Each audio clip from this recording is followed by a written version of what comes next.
Je suis avec Emmanuel Neretse. Emmanuel Neretse est un spécialiste des questions de défense et de sécurité. Vous savez qu'il est lauréat de l'école de guerre de Bruxelles. C'est à ce titre que nous l'avons invité pour parler du sujet qui va nous occuper. Et ce sujet, c'est les relations entre la France et le Rwanda. Bonsoir Emmanuel Neretse. Bonsoir, Gaspard. Oui, Emmanuel Neretse, les relations entre la France et le Rwanda ne sont pas au beau fixe, surtout depuis que la justice française a décidé de rouvrir le dossier relatif à l'attentat contre l'avion du président Habyarimana. Vous savez que cette ouverture fait suite à la déposition du général Kayumba Nyamwasa. Et donc, le gouvernement rwandais a sorti tout de suite une liste d'une vingtaine d'officiers français qui auraient participé dans le génocide rwandais ou alors qui se seraient rendus complices de ce génocide. Monsieur Neretse, en tant que spécialiste des questions de la défense et de sécurité, quel est l'historique de la présence française, de la présence militaire française au Rwanda? Merci, Gaspard. Avant de détailler l'historique de la présence française au Rwanda, la présence militaire, il y a lieu de rappeler que un pays donné peut avoir des troupes à l'étranger, et cela dans trois cadres. Le premier cadre, c'est dans le cadre de la coopération entre deux États. Deuxième cadre, c'est celui où un pays peut décider d'envoyer des troupes à l'étranger pour défendre ses intérêts. Et le troisième cadre, c'est quand un pays accepte d'envoyer ses troupes à l'étranger dans le cadre d'une opération internationale sur demande des organisations internationales. Et la France est intervenue militairement au Rwanda dans les trois cadres différemment. On en verra en détail si vous le voulez bien. Oui, merci bien. Et si vous voulez bien, vous pouvez nous détailler ces épisodes de la présence française au Rwanda. Comme je le disais, la présence française au Rwanda, militaire, je vais dire, le premier cadre était la coopération entre le Rwanda et la France. Cette coopération militaire a commencé en 1975. Et pour revenir un peu en arrière, jusqu'en 1973, les forces de défense et de sécurité du Rwanda, donc qui assuraient la défense et la sécurité, s'appelaient d'une part la garde nationale et d'autre part la police pour ce qui est de la sécurité. Et alors, en 1973, exactement au mois de juin, le gouvernement d'alors a décidé de dissoudre la police et de verser certains de ces éléments dans la garde nationale. Conséquence, on s'est retrouvé avec la garde nationale qui avait des missions initiales de défense de l'intégrité territoriale. Et maintenant s'ajoutent les missions de police. Et quelques jours après, c'est-à-dire le 5 juillet 1973, il y a eu un coup d'État au Rwanda et le régime a changé.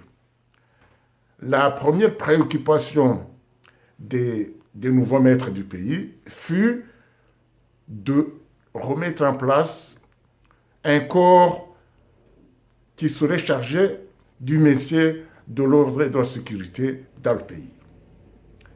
C'est ainsi que, en 1974, il fut créé la gendarmerie nationale. Mais cette gendarmerie nationale fut créée ex nihilo. Il n'y avait rien, pas de moyens, pas de personnel. Il fallait donc avoir recours à un pays pour avoir un soutien afin que cette gendarmerie soit opérationnelle. Il faut rappeler que l'ancienne police était appuyée par l'Allemagne jusqu'à sa dissolution. Et comme alors cette police venait d'être versée dans l'armée, cette coopération avec l'Allemagne s'est arrêtée. C'est alors que le Rwanda s'est adressé à la France pour l'aider à mettre sur pied une gendarmerie nationale. Voilà comment a commencé la coopération militaire avec la France. Plus tard, plus exactement en juillet 1975, un accord de coopération fut signé entre la France et le Rwanda, accord de coopération militaire. Cet accord comprenait plusieurs volets. Le premier volet, vous vous en doutez, ce fut l'aide à la formation et à l'entraînement de la gendarmerie. Mais il fut ajouté d'autres volets. Par exemple, la formation des cadres supérieurs. Les officiers qui étaient destinés aux plus hautes fonctions de commandement et d'état-major pouvaient être envoyés à Paris à la prestigieuse école de guerre. Les autres à l'école d'état-major qui se trouve à Compiègne. Les autres cadres qui étaient destinés par exemple à l'armée blindée étaient envoyés en France à l'école de cavalerie de Saumur. Ceux qui étaient destinés aux transmissions étaient envoyés par exemple à Montargis. Et la France pouvait aussi former des pilotes de l'aviation légère, notamment des hélicoptères. Ceux-ci étaient formés à Dax, c'est dans le sud-ouest du pays. Tout comme les paracommandos étaient envoyés suivre leur formation à Pau, c'est toujours dans le sud. Voilà comment la France était au Rwanda dans le cadre de la coopération militaire. Il y avait donc des cadres qui formaient au Rwanda, sur place, et il y avait des cadres rwandais qui étaient formés en France. Voilà pour ce volet.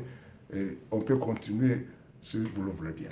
Donc, on peut dire que la France, comme des coopérants militaires, comme coopération militaire, la concrétisation fut d'abord l'aide à la gendarmerie, c'est ça? Exactement. C'est-à-dire que les premiers militaires qui sont venus au Rwanda, dans le cadre de la formation et de la coopération, c'était des militaires qui sont allés former la gendarmerie ou alors il y avait d'autres? C'est-à-dire que les premiers Français, militaires français qui sont venus, qui étaient dans le cadre de la gendarmerie, étaient venus former la gendarmerie. Mais il faut ici savoir qu'est-ce que c'est la gendarmerie, la différence entre gendarmerie et police. La différence, c'est que la gendarmerie, c'est une force armée. C'est une force armée, mais qui a des missions civiles, des missions de métier de la paix avec la population. Et qu'ils peuvent se transformer en militaires lorsque la situation l'exige. Donc là, les gendarmes, c'est une force armée. C'est pour ça qu'on dit globalement les militaires français qui étaient au Rwanda. Mais pour peut-être préciser, dans cet accord de coopération, il y a eu aussi un autre volet, mais un peu plus tard, de former le bataillon paracommando. Il existait dans l'armée rwandaise, plus exactement à Kanombe, un bataillon qui était dénommé bataillon paracommando.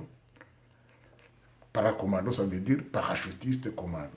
En fait, avant l'arrivée des Français, ce bataillon était un bataillon commando, mais qui devait aussi être parachutiste, mais qui n'avait jamais parachuté. Pour concrétiser ça, la France a accepté de venir les former en amenant des aéronefs pour sauter, des parachutes et des spécialistes de ces parachutes pour les plier, des instructeurs, des largueurs. Et le bataillon paracommando est devenu opérationnel, vraiment un bataillon opérationnel grâce à la coopération avec la France. Donc il y avait des instructeurs français sur place pour ce bataillon paracommando, dans le cadre de la coopération toujours.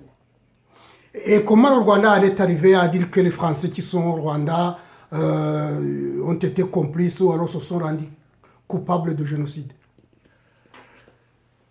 Il faut distinguer, nous étions ici dans le cadre de la coopération entre les deux États. Mais on a vu qu'un pays peut envoyer des troupes aussi dans le cadre de défendre ses intérêts, quand c'est nécessaire. Ça a été le cas pour la France. Je vais en revenir. Ou bien, alors, dans le cadre des opérations internationales. Ça aussi, la France en a eu à faire une intervention dans ce cadre. Nous allons y revenir. D'abord, dans le cadre de venir défendre ses intérêts ou ses citoyens, la sécurité de ses concitoyens qui se trouvent au Rwanda. Ça s'est passé comment et quand? Vous vous souviendrez que le 1er octobre 1990, les éléments Tutsis de l'armée ougandaise ont envahi le Rwanda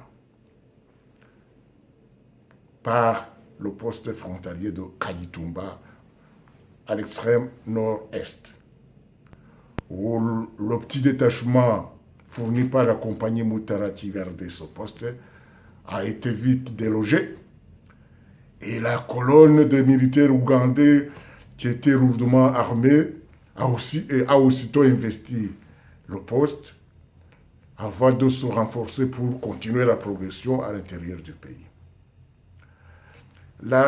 L'état-major a été aussitôt informé et a pris des mesures d'urgence qui s'imposaient.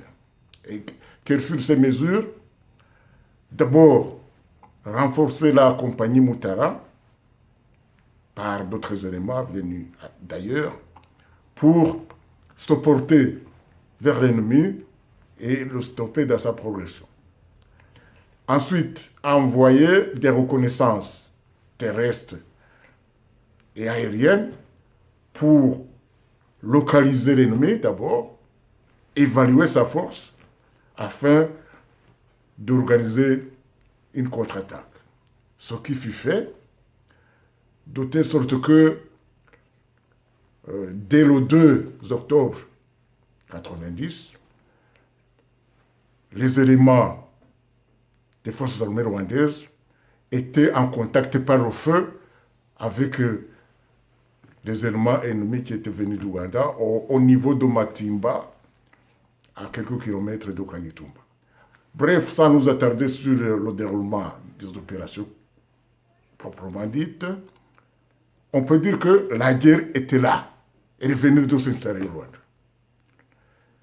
Alors, cette situation du pays était suivie non seulement au Rwanda, mais dans d'autres pays qui ont des intérêts justement au Rwanda.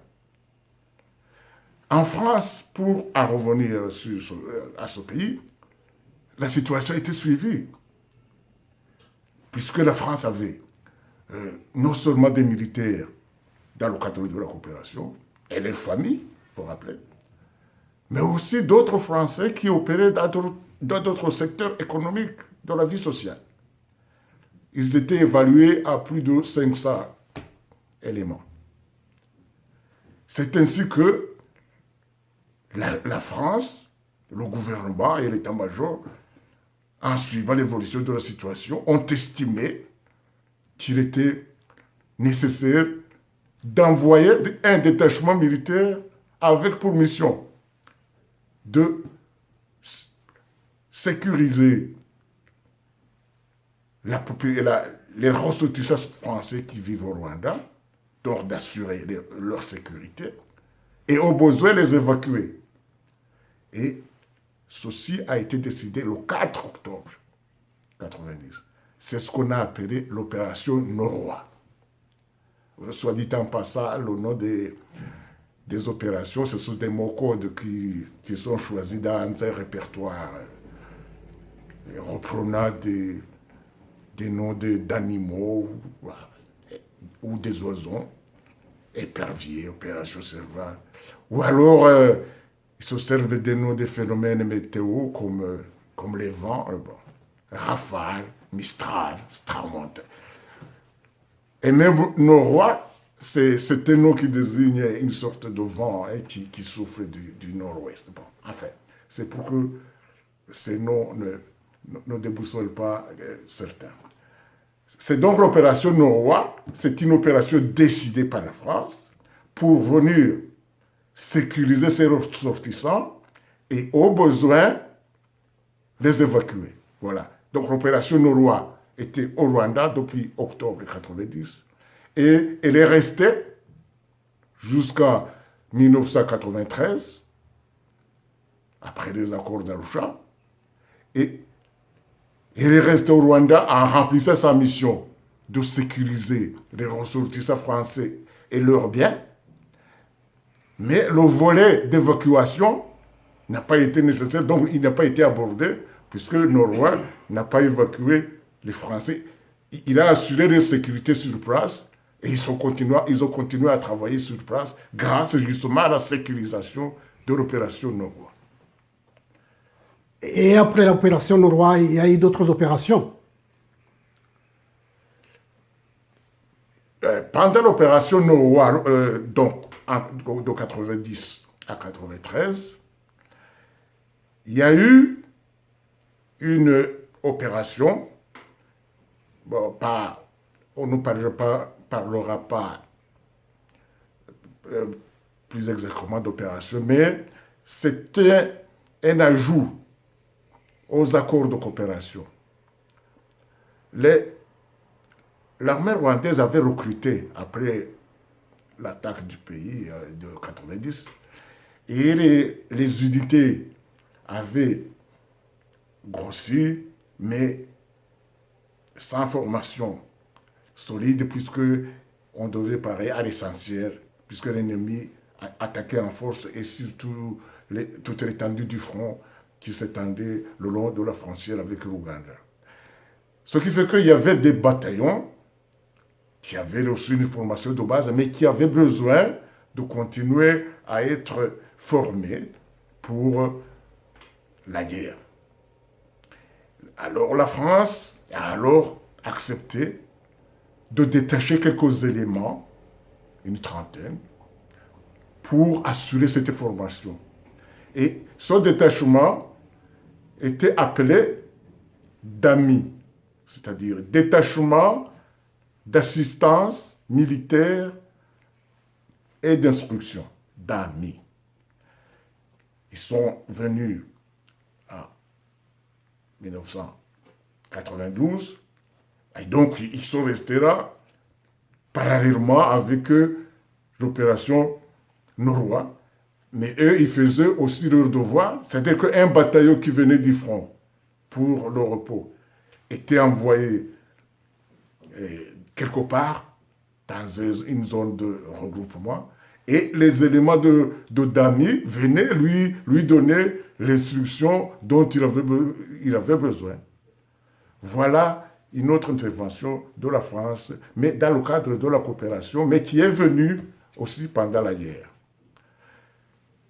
Il fut alors une autre intervention de la France.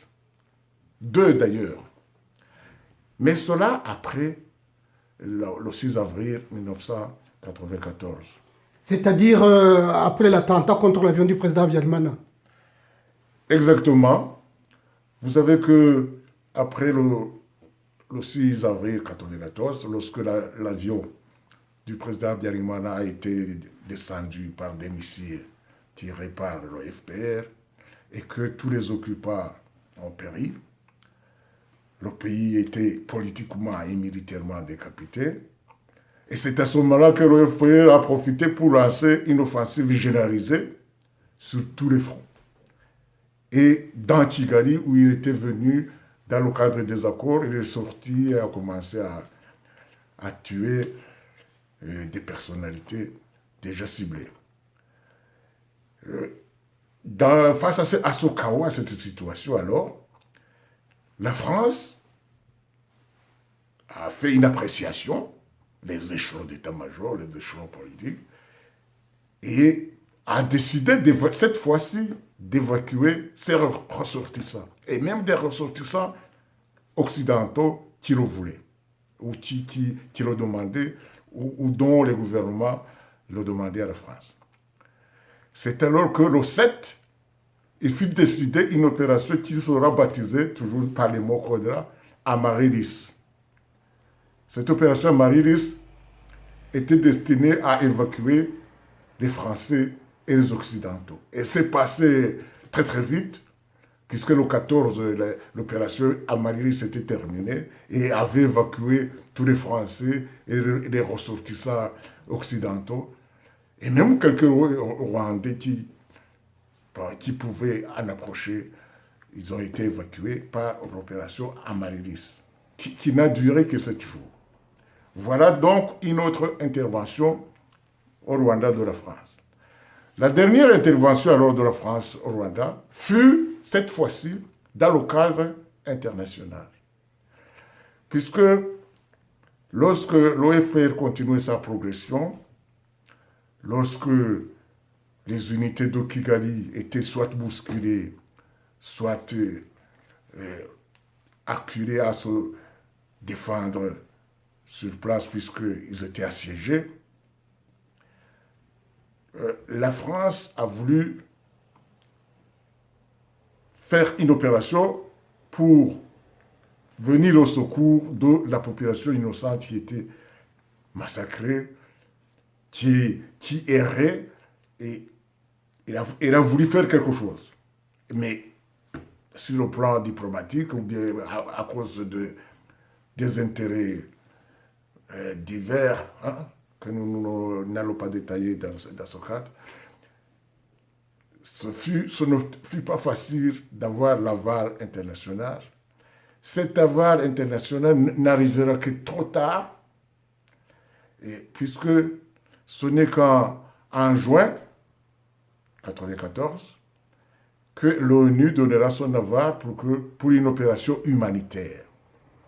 Cette opération humanitaire avait pour mission d'organiser au Rwanda une zone appelée zone humanitaire sûre, dans laquelle les troupes françaises admises par l'ONU pouvaient accueillir des gens, assurer la sécurité de tout ce qui s'y trouve et empêcher qu'ils soient poursuivis ou massacrés lorsqu'ils arrivent dans cette zone. Alors, c'est cette opération qui fut baptisée Turquoise. L'opération Turquoise, donc, a été déclenchée en juin et a pris fin en août 1994, comme vous savez. Voilà les opérations où la France a été amenée à envoyer ses troupes au Rwanda, comme on l'a dit au début, dans le cadre des 3 cadres définis. Et cette liste élaborée par Kigali, elle comprend des militaires qui sont venus dans quelles interventions. Si vous avez parcouru la liste, ils sont une vingtaine, mais est-ce que vous pouvez les catégoriser dans quel cadre, dans quelles interventions ils sont arrivés au Rwanda? Chose bizarre, ces militaires comprennent ceux qui sont arrivés au Rwanda dans le cadre de ces 3 missions, hein, mais aussi ils comprennent ceux qui ne sont même pas arrivés au Rwanda, mais qui étaient dans le haut commandement des forces armées rwandaises. Par exemple, lorsqu'on met un chef d'état-major général des armées, il est dans la liste. Le chef d'état-major particulier du président François Mitterrand, il est dans la liste. Alors, à part ces gens-là du haut commandement, donc, qui sont visés parce qu'ils étaient la tête des armées françaises. Donc, ils étaient dans l'état-major de l'armée française, ce n'est pas dans l'armée rwandaise, comme vous le dites. C'est un lapsus. Excusez-moi, de l'armée française. Hein. Ils sont ciblés. On trouve encore une autre catégorie de personnes, d'officiers ciblés par le régime. Ce sont des militaires qui servaient dans le cadre de la coopération. Et on trouve encore des militaires qui ont servi dans le cadre de l'opération norrois. Et puis, on y trouve des militaires qui ont servi dans le détachement d'Ami. Et enfin, on y trouve des militaires qui ont servi dans l'opération turquoise.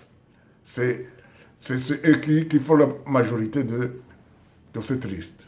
Voilà, donc, c'est pêle-mêle, on y trouve un peu de tout ce qui a touché de près ou de loin le dossier rwandais. Et entre la France et le Rwanda, il se retrouve dans cette liste. Mais le Rwanda, il va très fort parce qu'il accompagne cette liste des photos où l'on voit des militaires français, par exemple, sur des barrières. Non, ça, c'est une amalgame pour désinformer l'opinion, pour jouer sur les sentiments, mais qui ne sont justifiés par aucun fait concret, ni technique, ni militaire. Par exemple, l'opération Norrois avait une mission globale définie, en quelques mots. Donc, assurer la sécurité des ressortissants français. Et si nécessaire, assurer leur évacuation. Point. Mais pour remplir cette mission, il y a d'autres actions qui sont impliquées dans cette mission, qui doivent être remplies. Plusieurs. Pour que cette mission implicite soit accomplie. Par exemple, assurer la sécurité des ressortissants français au Rwanda. Ça implique que vous devez les répertorier, savoir où ils se trouvent. Après, vous rendre sur les lieux, voir étudier comment les sécuriser, faire des plans. Et tout ça, c'est compris dans la mission. Donc, si vous allez dans un coin où se trouve un Français, si vous êtes un militaire de l'opération Norrois, vous êtes dans votre mission. Lorsqu'on vous voit faire des schémas d'une ville où se trouvent quelques Français et en regardant où ils habitent, vous êtes dans votre mission. Vous remplissez votre mission. L'autre volet de la mission, elle dit, si nécessaire, assurer leur évacuation. Mais qui dit évacuation dit itinéraire d'évacuation. Vous devez donc étudier cet itinéraire, voir si elle est sécurisée. Sinon, le sécuriser. Et qui dit le sécuriser dit se rendre sur place. S'il y a des ponts, il faut voir s'ils sont praticables ou pas minés. S'il y a des zones dangereuses où l'ennemi peut s'infiltrer ou empêcher l'évacuation, il faut sécuriser cette zone. Il faut l'occuper. Et donc, s'il faut placer des barrières quelque part pour sécuriser cet itinéraire, pour la jalonner, c'est toujours dans cette émission, c'est compris. Et alors, celui qui dit « Ah, on a vu un militaire français sur une barrière quelque part. » Mais il était dans sa mission. Si il doit avoir à évacuer les ressortissants qui se trouvent quelque part, et si on décide que la colonne passera par tel carrefour, et ils vont installer un roadblock sur ce carrefour. Et le roadblock sera gardé par les militaires français. Mais ils sont dans leur mission. Rien de spécial. Voilà.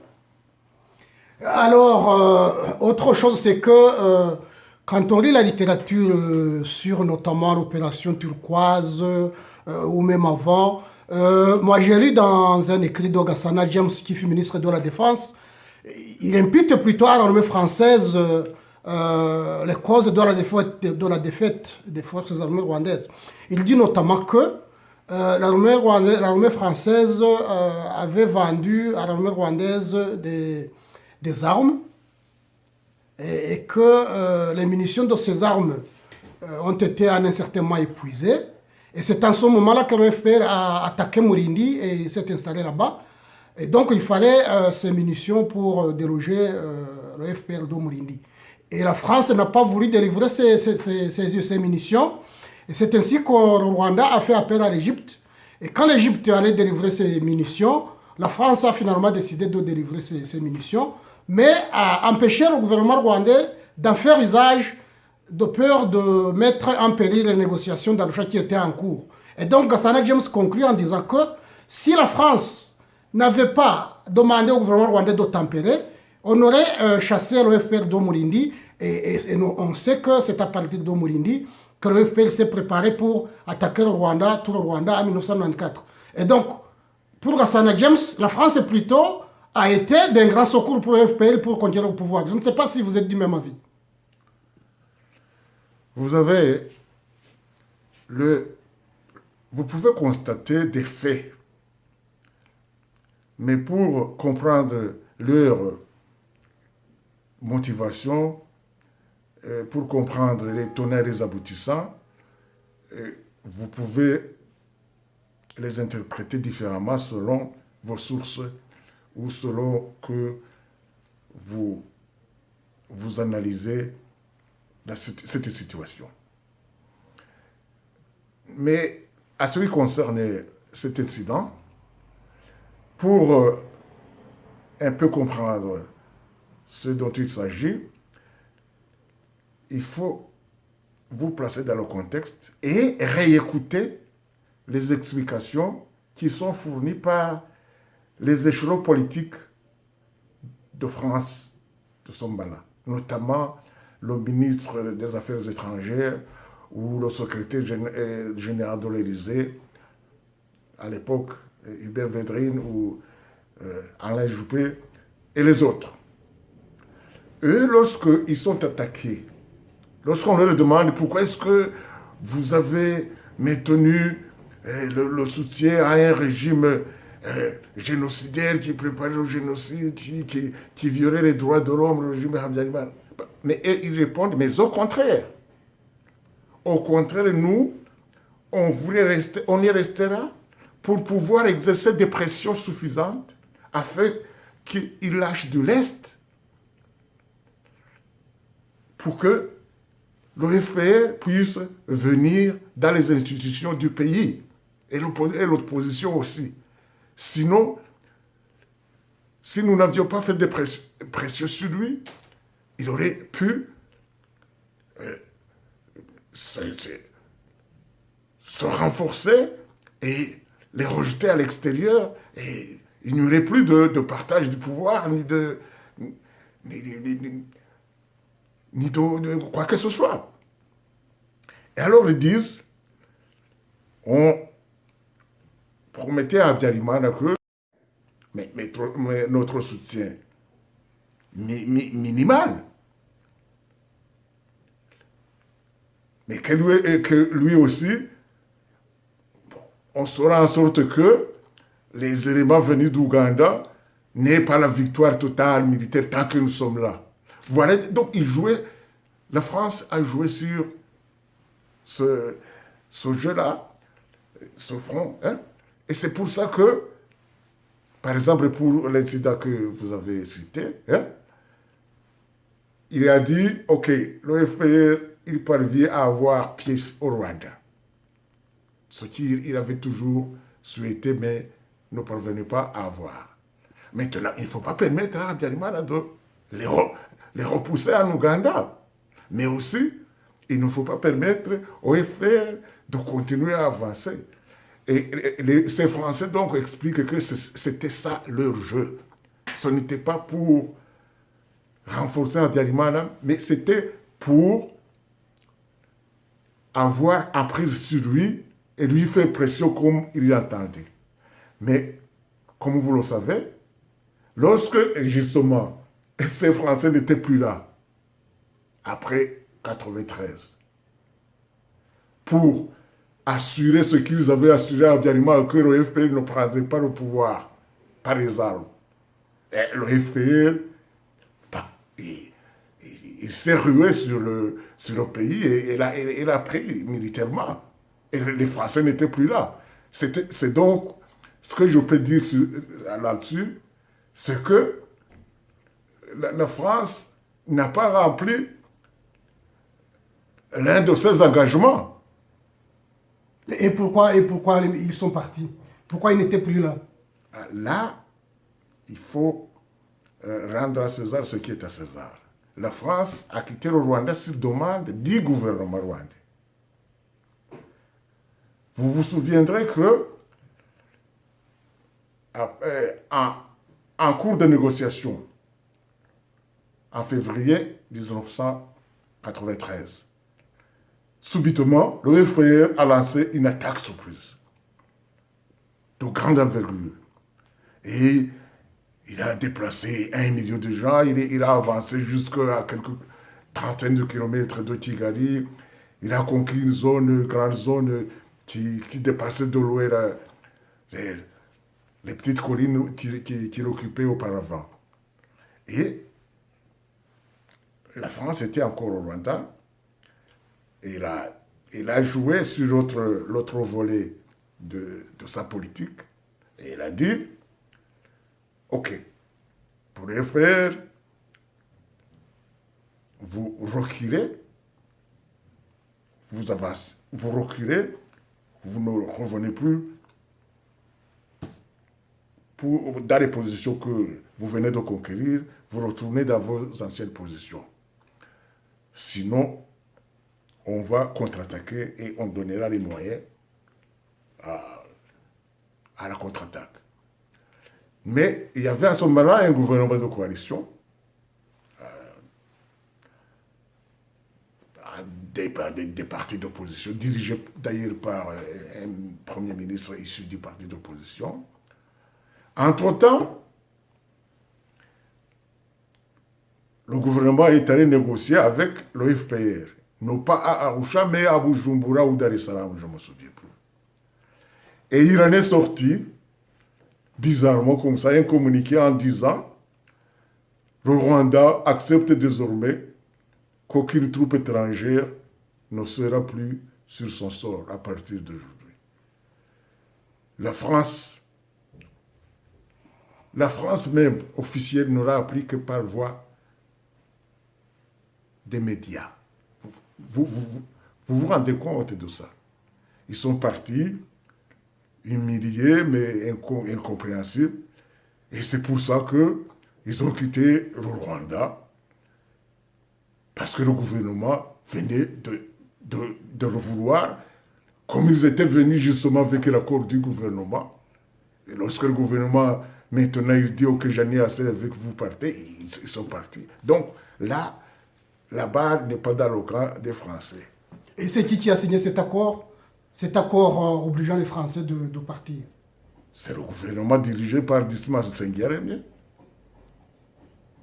C'est l'accord de Bujumbura qui était annexé en disant qu'il y a un volet confidentiel sur l'accord de cessez-le-feu. Bon, vous pouvez le chercher dans les documents, vous le trouverez. Et donc la France est partie. Mais revenons à l'opération turquoise.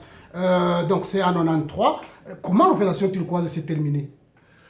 L'opération turquoise, c'est en 94 plutôt. En 94, oui. Et comment elle s'est terminée? L'opération turquoise s'est terminée parce que, d'abord, elle n'a pas pu établir toute la zone humanitaire sûre comme elle avait voulu. Chaque fois, elle était réduite. Cette zone était réduite en peau de chagrin. Et puisque le FPR continuait à avancer. Et lorsque le FPR a proclamé son gouvernement en juillet 1994, il a dit qu'il doit avoir le contrôle de tout le pays. Et que s'il devait y avoir d'autres troupes étrangères, ça serait la Minuar 2, cette Minuar 2 qui est d'ailleurs revenue comme par enchantement alors qu'elle était partie en avril lorsque le gouvernement d'alors demandait qu'elle soit renforcée. Voilà, l'opération Turquoise donc a dit être rapatriée. Elle était finie en août. Et donc, non, c'est avant les massacres de Kibeho. Les massacres de Kibeho, c'est en 1995, donc il y avait la Mémoire 2. C'est bien ça, c'est bien. Oui, et revenons un peu à cette fameuse liste du gouvernement rwandais. Et qu'est-ce que vous dites j'ai vu par exemple une vidéo de propagande de M. Bizimana Jean Damascène, qui est d'ailleurs, je crois, l'un des initiateurs de cette liste. Si vous avez vu la vidéo, qu'est-ce que vous en dites des arguments qu'il donne, notamment quand il catégorise ces militaires en disant ils ont fait ceci, ils ont fait ceci, ils ont fait ceci? Oh, disons que cet individu, ou bien il est complètement de mauvaise foi, ou alors il ne comprend rien aux opérations militaires, ou bien alors les deux, ce qui est plus grave. Parce que il mélange tout, il fait des amalgames. Et comme je vous l'ai dit, chaque opération avait ses missions. Et ses missions implicites, mais des missions explicites sur le terrain. Et en aucun cas, les militaires français ne se sont montrés en dehors de leur mission. Alors, prendre une scène quelconque et l'interpréter comme étant signe d'une infraction militaire ou quoi, alors que vous ne connaissez même pas la mission de cette unité-ci, c'est de mauvaise foi. Par exemple, si vous voyez, dans la zone turquoise, les réfugiés venir entourer les militaires français, effectivement, la zone turquoise était là pour sécuriser ce qui arrive là. Et pour les sécuriser, il faut qu'ils aient l'approche. C'est donc dans leur mission, ça n'a rien à voir avec les intentions que prête le monsieur Bizimana. Mais on voit quand même la France elle-même a ses détracteurs à son sein, c'est-à-dire qu'il y a des télévisions françaises, il y a des chercheurs français et qui affirment mordicus que la France a un erreur dans le génocide rwandais. Qu'est-ce que vous en dites, M. Nérité? Vous savez, dans ces pays, il y a des lobbies, hein, des groupes d'oppression qui sont très forts. Qui sont très forts, qu'il faut trembler les décideurs politiques et militaires. Et ils jouent sur cette corde. Et ils en gagnent très, très fort. Il suffit alors que le groupe d'oppression quelconque voit que si il engage une polémique avec les autorités françaises, et il sera médiatiquement suivi, et à Kigali, il sera considéré comme un héros, et il s'engouffre dans cette brèche. Parallèlement, les échelons politiques ou militaires qui sont mis en cause, ils sont gênés, ils sont réduits à la défensive, ils ne peuvent même pas se défendre dans la presse, puisque cette presse-là, elle joue au jeu. C'est donc des intérêts qui n'ont rien à voir avec la France officielle, mais qui sont très forts. Voilà ce qui explique ce que l'on voit sur la scène médiatique et dans les ONG, dans les officines qui sont installées en France. Mais j'ai vu même un militaire français qui affirme qu'effectivement, il a été dans des opérations d'entraînement des INERAM. Je ne sais pas, vous en avez entendu parler, son militaire là? Donc, ça doit être un aventurier comme ça, hein, puisque il suffit de savoir, il suffit qu'il sache que l'OFPR a besoin de témoins comme ça et qu'il paye sans compter. Bah, ça ne l'empêchera pas d'aller raconter n'importe quoi devant la presse, d'autant plus qu'il va y gagner doublement. Mais si, comme je l'ai dit, son militaire, Je crois qu'il s'appelle Monsieur Ansel, non? non, Ansel, c'est le capitaine Guillaume Ansel, hein? Il dit qu'il était dans l'opération turquoise. Et effectivement, on a vu sur les ordres de bataille, il était dans l'opération turquoise comme capitaine. Comme capitaine, pas opérationnel. Il ne commande pas, même pas une compagnie ou un peloton. Non. Il était dans la logistique, chargé de ravitailler, surtout de ravitailler, de charger les avions et les décharger. Capitaine. Et voilà un mec qui affirme connaître les ordres donnés par les états-majors de l'armée, alors que le chef d'état-major des armées, le commandant de l'opération, toute l'opération turquoise, le commandant des détachements des unités sur le terrain au Rwanda de turquoise, ils ignorent son genre d'ordre que ce capitaine aurait reçu. Il faut vraiment être de mauvaise foi ou être fou, je dirais, pour affirmer ça. Pour peu que vous connaissez la structure militaire, la chaîne de commandement, vous ne pouvez même pas prêter une minute d'attention à ce genre de discours. L'échelon de commandement, n'importe quel échelon de commandement, communique les ordres à l'échelon subordonné directement. Il ne peut pas sauter d'échelon. Et il lui communique ce qu'il doit savoir. Un point, c'est tout. L'autre, il fait de même pour l'échelon subordonné. Donc, l'état-major à Paris ne peut pas aller donner l'ordre à l'unité turquoise qui est sur le terrain. Il le donne à l'état-major opérationnel. L'état-major opérationnel, il donne au commandant de l'opération. Le commandant de l'opération, c'est lui qui donne au colonel. Le colonel, il donne les opérations au commandant des régiments. Imaginez-vous alors comment cet ordre peut arriver à un simple capitaine de la logistique sans passer par tous ces échelons. Et c'est lui qui dit, il connaissait tout, il connaissait pas. Il peut être tout, mais pas crédible, pas du tout crédible.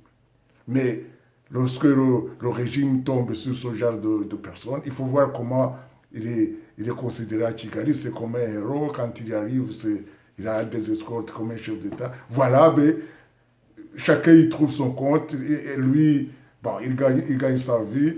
Le Kigali fait son exploitation du génocide. Donc il vit à Kigali aujourd'hui? Il vit à Kigali, entre Kigali et France. Il va là tout comme il veut. Non? Et alors, chacun y trouve son compte. Donc, il est tout sauf crédible dans ce qu'il dit. Mais d'où vient que la France officielle ne prend pas position contre ces déclarations du gouvernement rwandais impliquant notamment ces militaires? Il y avait aussi d'ailleurs antérieurement le rapport Mucho qui dressait aussi une liste de cadres français politiques, notamment les Ibé de Vidrine, les Alain Juppé, etc. Pourquoi est-ce qu'on dirait que la France est un peu intimidée, non? Bon, disons que on peut le considérer de cette façon, mais aussi on peut nuancer en disant que d'un côté, les autorités officielles sont un peu gênées parce que c'est une puissance. Qu'on le veuille ou non, la France est une puissance qui veille sur les affaires du monde entier. Si maintenant, il prête trop attention sur ce qui se passe sur le petit Rwanda, il y a 90% de son opinion publique qui ne connaissent même pas où se trouve le Rwanda, qui se demanderaient, mais pourquoi est-ce que... Bon.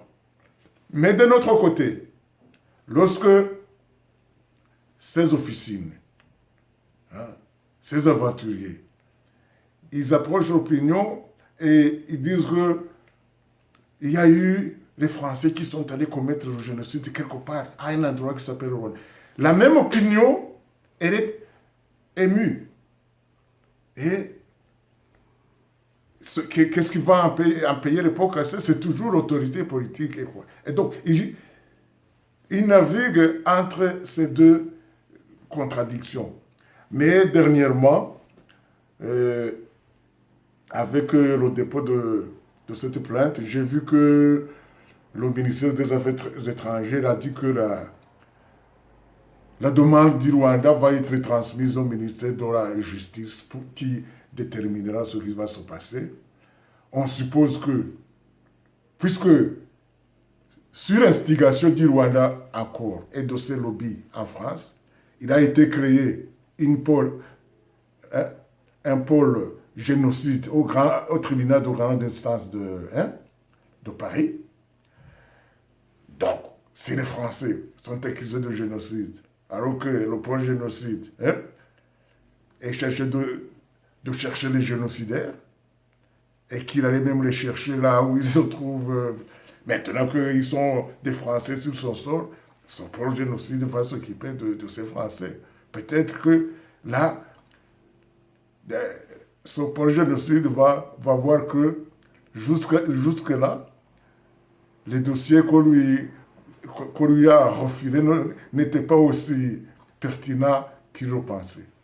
Mais j'ai vu justement, je vous ai posé la question parce que j'ai vu que dans la défense de Pascal Simbikangwa, qui vient d'être condamné à 25 ans par la Cour d'appel en assise, la défense a insinué que la France est en train de se dédouaner en condamnant Simbikangwa, alors que ce n'était pas vraiment l'organisateur du génocide comme on le dit. Qu'est-ce que vous en pensez?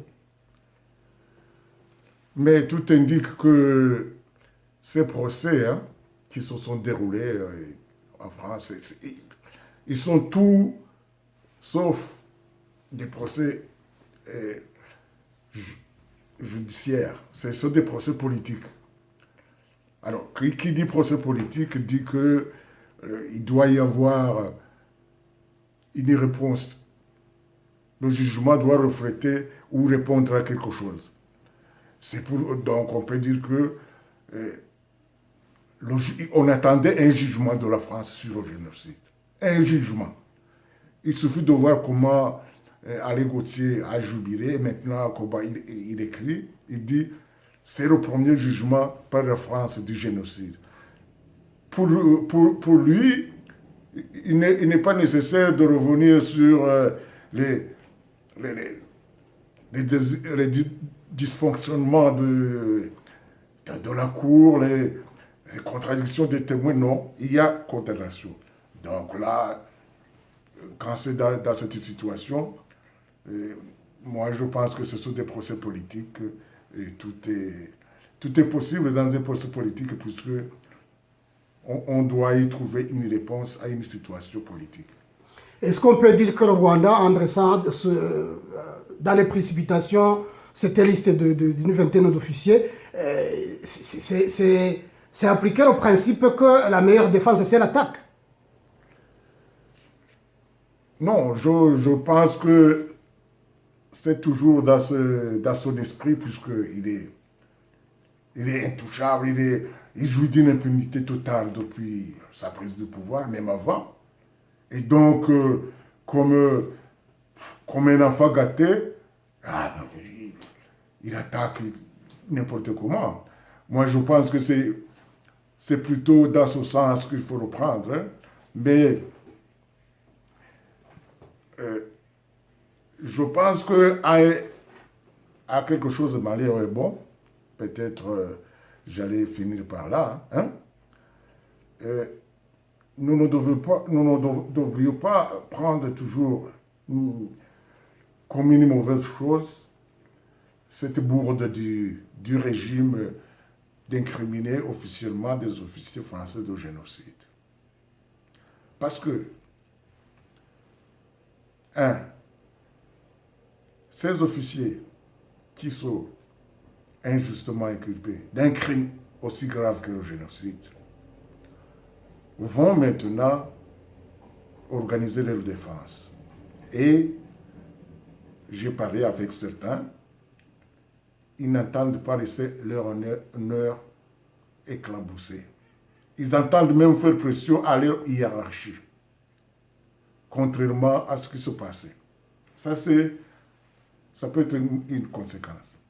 Deuxième conséquence, même l'opinion publique française qui suivait plus ou moins la situation au Rwanda, même ces juges et